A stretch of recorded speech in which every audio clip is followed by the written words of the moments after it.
vendredi 10 février, Pierre Palmade a provoqué un terrible accident sur la D372 au niveau de Villiers-en-Bière, dans le sud de la Seine-et-Marne. On compte 3 blessés graves dont un enfant toujours en coma artificiel, du papa de l'enfant et une femme enceinte qui a perdu son bébé, en plus de l'humoriste vedette. Sont activement recherchés depuis vendredi 2 hommes, qui accompagnaient Pierre Palmade dans sa voiture et qui ont pris la fuite. Lundi 13 février, une personne a été arrêtée et placée en garde à vue dans la Somme.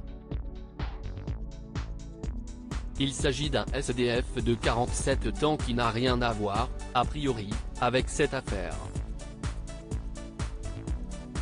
Ce mardi 14 février, on apprend du Parisien que la maison de Pierre Palmade a été cambriolée.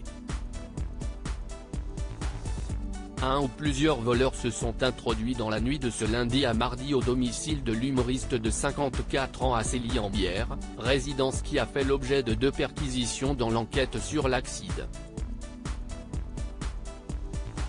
Nos confrères précisent que jusqu'ici on ignore si des effets ont été dérobés.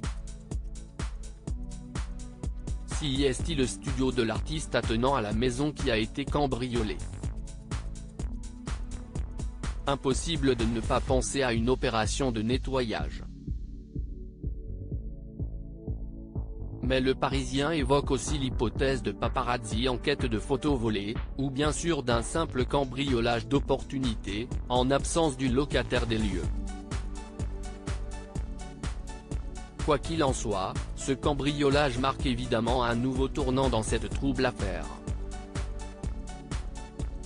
Les 2 perquisitions dans le cadre de l'enquête devraient pouvoir déterminer les circonstances de la fête que l'humoriste organisait au moment du drame, et livrer de précieuses informations sur des traces ou des restes de cocaïne.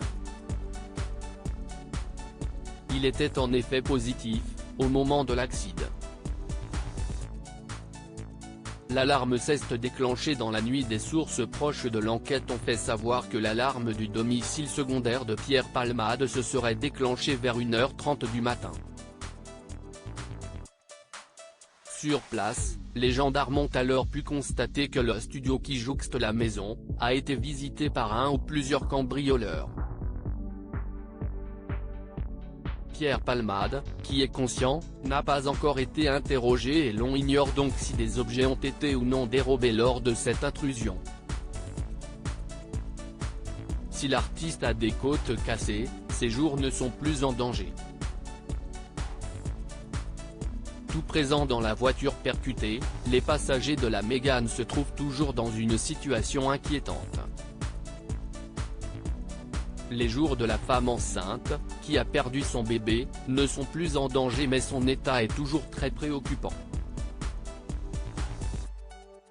Le petit garçon de 6 ans est toujours dans le coma artificiel et son père polytraumatisé a subi au moins 5 opérations, et se trouve toujours dans un état grave.